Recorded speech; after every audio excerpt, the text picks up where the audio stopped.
Hi everybody, I'm Renela Mushokwa and welcome to an episode of the Johannesburg Business School Centre for Entrepreneurship Success Stories. Joining us today, we've got a business accountant and money coach, advocate for financial literacy, author, and an alumni of our Johannesburg Business School Centre for Entrepreneurship JBSCE program, Miss Victoria Elias. Hello. Hi. How are you doing? I'm well. How are you? I'm good. So may you please give us a brief introduction about yourself and your business? Hi everyone, I'm Victoria Elias, also known as the Money Coach. I come from the Northern Cape.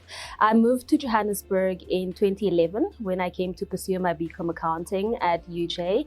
I further then did my advanced diploma in financial markets, and I also did a postgrad diploma in financial markets. Last year, I enrolled for the SDP program through JBS and Tebe, and I've been working ever since. So I've been studying and working concurrently. Initially, I was an intern at Barlow World, and then I worked for Standard Bank. I worked for Society General, which was then bought by ABSA.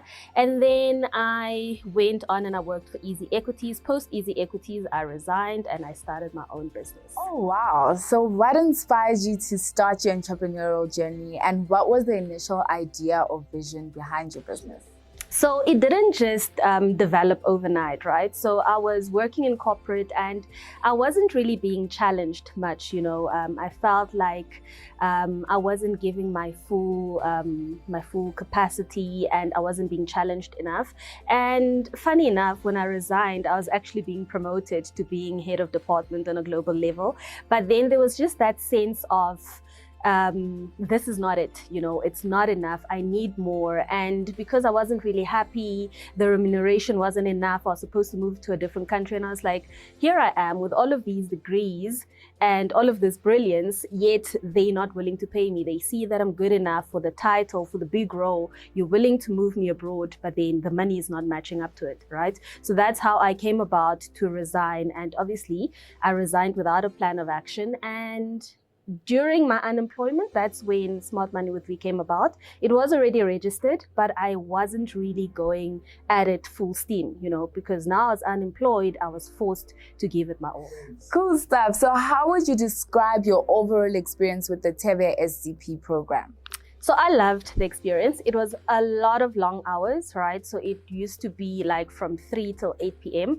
It's a lot of long hours, but initially it takes a bit of time for you to ease into it, but I loved it. It was beneficial. I've grown so much. The Victoria I was last year compared to the Victoria I am today, I can hugely contribute or attribute it to the Tebe development program, because it literally takes you from being all over the place and it rounds you up nicely. So I really loved the program, and I also appreciated the opportunity. So what aspects of the JBSCE program did you find the most beneficial or impactful? So I have a lot, right? My absolute favorite was the elevator pitch, right? With that one, we didn't do a proper elevator pitch, but we had to do the business model canvas, right? So that one, it forces you to look into your business and look at how it operates, right? Then you have to take everything that happens in your business and you have to go pitch it in 3 minutes, right? So they didn't give us 2 minutes, they gave us 3. But within 3 minutes, you must know, as you get into an environment, it takes time for you to ease into things, right? So what that taught you is that whenever you get an opportunity, you should grab it and run with it. You don't have time to still try and understand who you are, what you're offering, what product you're selling, what services you're offering when you are in that position. When you get into an elevator, for example, with whoever that you wanted to meet with, let's say a CEO of a business that you're interested with partnering with, you need to know that, hi, I'm Victoria, I'm the owner of Smart Money, and this is what I do, this is what I need from you, right? So that was the most important one. And also another one was networking, right? I remember I rated myself very low when it came to networking, and they're like, how, why? And I was just like, I know my service, I know how good I am, but when it comes to me stepping into a room and speaking to other people, other business owners or potential sponsors, it's very difficult because you don't know what to say. But going through the program, they prepped us, and now, listen, can put me on the spot. I'll be able to sell you my business right now. Wow, that's really impressive. So how did you find the experience of presenting your pitch at the JBS Summit? And are there any highlights you'd like to share? I know that you also exhibited your business at the summit. So tell us all about that. So let's start off with the exhibition, because that's how the day progressed. We came here, so you get experience, right? Because you have this business and you don't really have an idea on how to set up, how to talk to people when they come to your stand. So again, it gives you the experience of setting up. Plus, I did set up and I did exhibit post the JBS Summit, right? So again, it gave me a lot of experience as a stepping stone into whatever was about to progress or happen in my business endeavors. So setting up that, it taught you that, number one, you need to be prepared, you need to be early, and you always need to be available. When people come to your stand, you need to always be friendly, you can't get tired, right? So that gave us that experience. Then stepping into the presentation, it was I loved it again.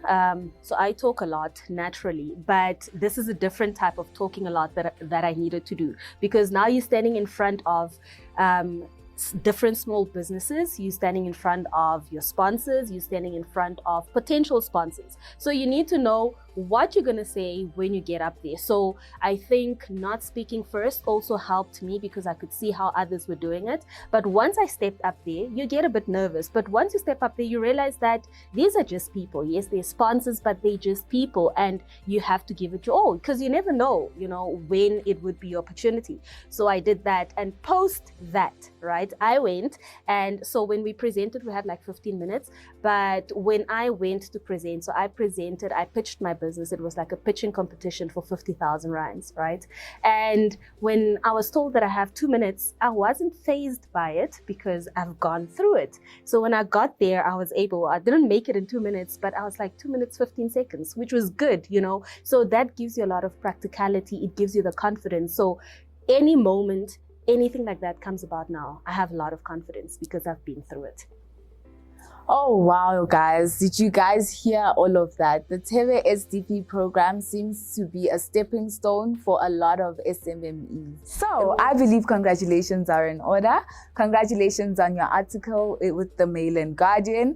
Tell us about the application process and what your experience was like, and if there was anything that stood out for you throughout that entire experience. Thank you very much. I feel so chuffed with myself. Listen, entrepreneurship is not easy, right? It gets very tough, very lonely, and oftentimes you feel like giving up. I've oftentimes considered going back to corporate, because it's easier than entrepreneurship.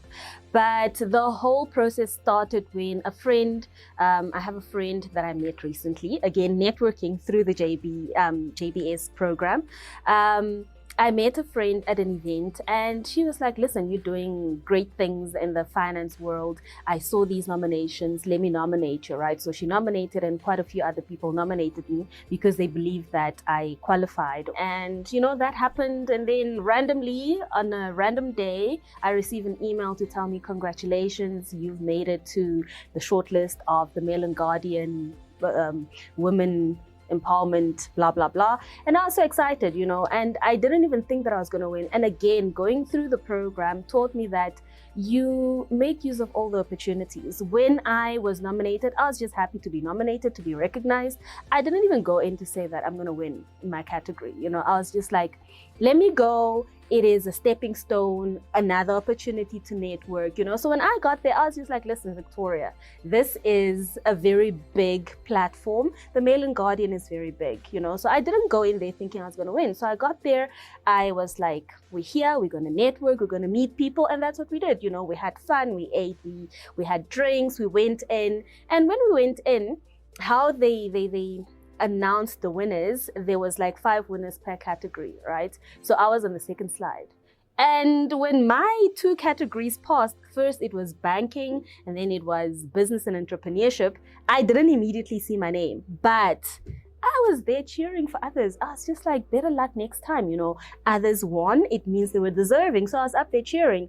as I was up there cheering, the slide changes and I see my name. It's like, oh wow, So it was, it came as a surprise, but it was a great experience because finally you feel that I'm being recognized. Finally you see that it's not all in my mind. It's not just a handful of people. I'm being recognized on a bigger platform. Attending the event, I came to realize that there are so many women that are doing great things out there. You hear about different businesses that are doing different things. There's this lady that I met that has an old age home, for example, for homeless people. Right? That's not something that you hear of every day. So again, the networking, it opens up the way you think. It opens up the way you look at businesses, and all the time you're now looking for collaboration opportunities. When you meet a business that's unique, you're like, how do I put myself in that space, because that gives me exposure. So it was a very great experience, and also winning that award gives me a platform to further spread my message. It will allow me to reach wider audiences, that I would not have been able to reach myself. So once again, I am so grateful for all the opportunities that are coming there. The recognition means a lot, and it will help my business a lot.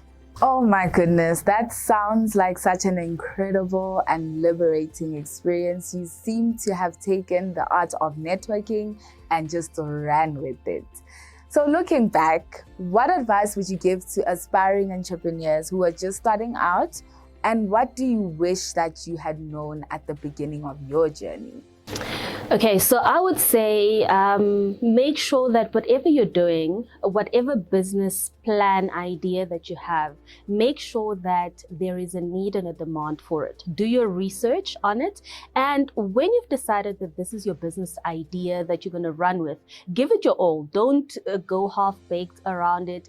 If this is what you're doing, if you're Victoria and you resigned and you don't have a job, before you go back to corporate, make sure you give it your all, so that should you have to go back to corporate, you know that you've given it your all and entrepreneurship wasn't for you. But other than that, I would say that, listen, the road is long, but it is well worth it. So we heard through the grapevine that there is a book in the pipeline. Tell us more about that. So the book is titled The Unemployed Graduate, A Journey to Entrepreneurship. How I came to write this book, obviously it looks at my journey, right? I've learned quite a few things throughout the years.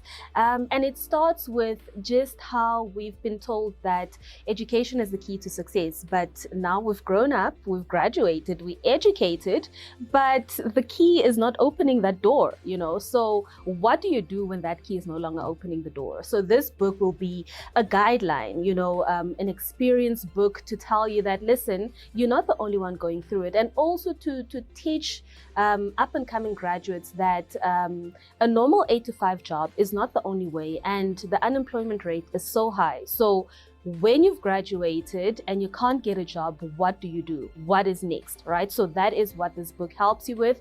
And as it's mentioned in the title, it is a journey to entrepreneurship. You end up being forced into entrepreneurship, but we don't want you to be forced, right? We want you to start thinking about entrepreneurship when you're in matric already. You start thinking about what you're good at, what potentials are out there, and then you start working on it. And again, another thing you learn with entrepreneurship is that failure is not a setback. It is a learning curve, So once you learn that early on in your career, in your entrepreneurship journey, you just know that if I fail, I learn from it. And once I've learned, I can use that experience, to better myself, to improve whatever it is that I'm going to do next. So that is what the book is all about. It also looks at the cycle of debt. A lot of graduates fall into the trap of debt, right? So that book, it starts off by looking at the cycle of debt, how we get into debt, how these companies come on campus and they sell us debt. And they tell us that, listen,